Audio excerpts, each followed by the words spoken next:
नमस्कार. श्री स्वामी समर्थ अवधूत चिंतन श्री गुरुदेव दत्त. तर हा शूट आहे स्वामी महाराजांचा प्रकट दिनाच्या दिवशीचा. सकाळ सकाळी सूर्यदेवतेला जल अर्पण केलं आणि त्यानंतर लगेचच देवपूजा करायला सुरुवात केली. म्हणजेच महाराजांच्या मूर्तीवरती अभिषेक केला. तर प्रत्येक वर्षी असं होतं की माझे मिस्टर आणि अभिषेक म्हणजेच प्रकट दिन असू दे, जे काही सणवार असायचे महाराजांचे, तर त्यावरती अभिषेक वगैरे करायचो. आणि यंदा त्यांचीही तब्येत ठीक नव्हती आणि माझीही, त्यामुळे म्हटलं की जे काही साधं सिंपल असेल तर तेच करण्याचा प्रयत्न ह्या वर्षी आम्ही करणार होतो. त्यामुळे महाराजांच्या मूर्तीवरती जे काही स्तोत्रमंत्र असतील तर ते म्हणत अभिषेक केला. शुक्रवार असल्यामुळे श्रीयंत्र होतं तर त्यावरती सुद्धा अभिषेक करून घेतला आणि त्यानंतर इथे महाराजांना वस्त्र परिधान केले, हिनात तर लावलं. जे काही हार, चाफ्याची फुले तर मला काही भेटले नाहीत, पण जे शेवंतीचा हार होता तर तो महाराजांना अर्पण केला. रोजचा तर महाराजांच्या मूर्तीवरती मी पाण्यानेच अभिषेक करते, पण ह्यावेळेस म्हणजेच स्वामी प्रकट दिनाला मी चंदनाने अभिषेक केलेला होता आणि तोच मग हळदीचा अभिषेक श्रीयंत्रावरती सुद्धा करून घेतला. कारण चैत्र नवरात्रीला सुरुवात झालेली आहे, त्यामुळे म्हटलं की श्रीयंत्रावरती सुद्धा अभिषेक लगेचच करून घ्यावा. बाकीच्या सुद्धा सेवा करायच्या आहेत आणि जे काही नैवेद्याचा स्वयंपाक असेल तर तो सुद्धा राहिलेला होता. म्हटलं आधी की सर्व काही देवपूजा असेल, जे काही देवाचं असेल तर ते सर्व काही आधी करून घ्यावं आणि त्यानंतरला मग स्वयंपाकाला सुद्धा सुरुवात करावी.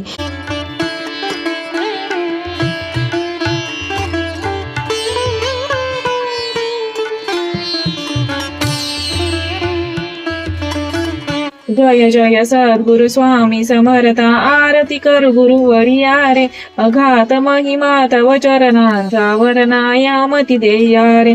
यवने पुशिले स्वामी कहारे, अक्कल कोटी पहारे. समाधी सुख ते भोगुनी बोले, धन्य स्वामी वरिया रे. जय जय सद्गुरु स्वामी समर्थ. आरती कर गुरुवरिया रे, अघात महिमा तव चरणांचा वर्णायामती देया. तर स्वामी महाराजांचे जे काही आरत्या होत्या तर सकाळ सकाळी त्या सर्व काही करून घेतल्या. आधी म्हटलं की सर्व काही घरातलंच आवरावं, म्हणजे देवपूजेचं, स्वामी महाराजांचं अभिषेक वगैरे आणि त्यानंतरला मग इथं उंबऱ्याला सुद्धा हळदीचं लेपन वगैरे करून घेतलं. उंबऱ्याची सुद्धा पूजा वगैरे करून घेतली. जी काही रांगोळी असेल, लक्ष्मी पद्म, तर ते सर्व काही करून घेतलं. धूपदीप दाखवून घेतलं आणि त्यानंतरनं मग स्वयंपाकाला म्हटलं सुरुवात करावी.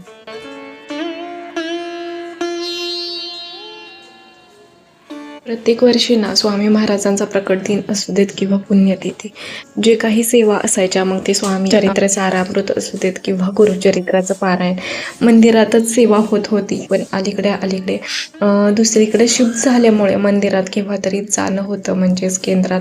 त्याचबरोबर सेवासुद्धा आता बऱ्यापैकी तर घरातच होतात. जर तिकडे जाणं झालं तर मंदिरात वगैरे जाते. आता अभिषेक करतो, देवाचं सर्व काही आवरतो आणि त्यानंतर मग माझं तर असंच ठरलेलं असायचं की जे काही नित्यसेवा असेल किंवा बाकीचे जे काही पारायण असेल तर सर्व काही मी सकाळच्या आरतीला 10:30च्या गेले की 1-1.5 तासात सर्व काही सेवा मंदिरातच म्हणजे केंद्रात करून यायचे. पण दुसरीकडे राहायला आल्यामुळे तेवढं काही शक्य होत नाही आता, त्यामुळे घरी जे काही सेवा असू देत तर त्या घरीच करते. तर इथं स्वयंपाकाला सुरुवात केली. आता स्वयंपाकामध्ये सुद्धा साधं सिंपलच बनवणार होते, म्हणजे स्वामी महाराजांच्या आवडीची कांदा भजी, त्याचबरोबर श्रावणी घेवड्याची भाजी, वरण भात आणि खीर, शेवयाची खीर, असं काही सर्व काही बनवलेलं होतं. तर तेच म्हटलं महाराजांना नैवेद्य वगैरे दाखवून घ्यावा आणि जे काही सेवा राहिलेल्या होत्या, म्हणजे स्वामी चरित्र सारामृत पारायण, तर ते सुद्धा बाकी होतं. म्हटलं नैवेद्य वगैरे दाखवून घेतला की बाकीचं सर्व काही सेवा वगैरे करता येतील.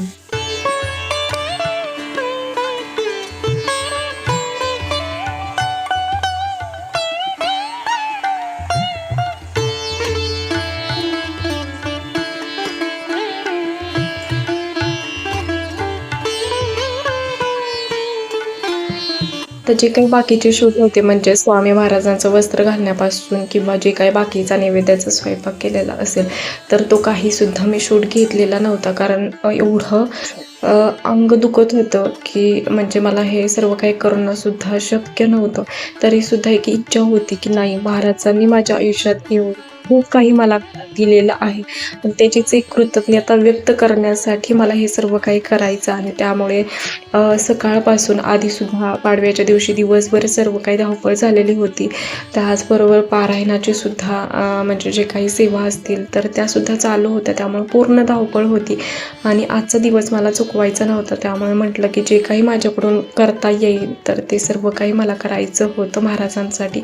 कारण जेव्हापासून महाराज आयुष्यात आलेत म्हणजे तेव्हापासून खरंच माझं आयुष्य बदलून गेलेलं आहे आणि जे काही आत्ता मी आहे तर ते फक्त आणि फक्त महाराजांमुळेच आहे. त्यामुळे मला जे काही कितीही काही झालं तरीसुद्धा एकदा मनात आलं की मला करायचंच आहे. तर ते सर्व काही महाराजांनाच मी बोलते की महाराज आता तुम्हीच करून घ्या, माझी इच्छा आहे.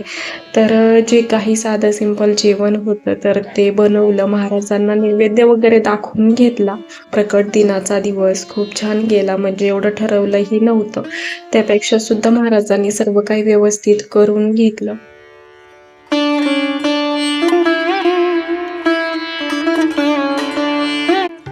आणि असे असं आपल्या समोर नाही आलं. खूप अंतर आहे पर्यंत असे पोहण्याची पोहणे किंवा कसं जेवण आता दुपारनंतर नाही ते माझे मिस्टर वाचन करण्यासाठी बसलेले होते स्वामी चरित्र, जे की 5 अध्याय फक्त माझे राहिलेले होते आणि तेवढे सुद्धा वाचणं माझ्याच्याने शक्य नव्हतं. कारण जेवणसुद्धा जात नव्हतं आणि घशात पूर्णपणे म्हणजे एवढा दुखत होता की मला बोलताही येत नव्हतं आणि गिळताही येत नव्हतं. त्यामुळे मिस्टर बोलले की मी राहिलेली सर्व काही सेवा करतो. त्यानंतर संध्याकाळी आम्ही केंद्रात जायला निघालो. कारण सकाळी जायचं होतं पण एवढं सर्व काय आवरताच दुपार झालेली होती. त्यामुळे मिस्टर बोलले की संध्याकाळी निवांत आपण मंदिरात म्हणजेच केंद्रात जाऊ.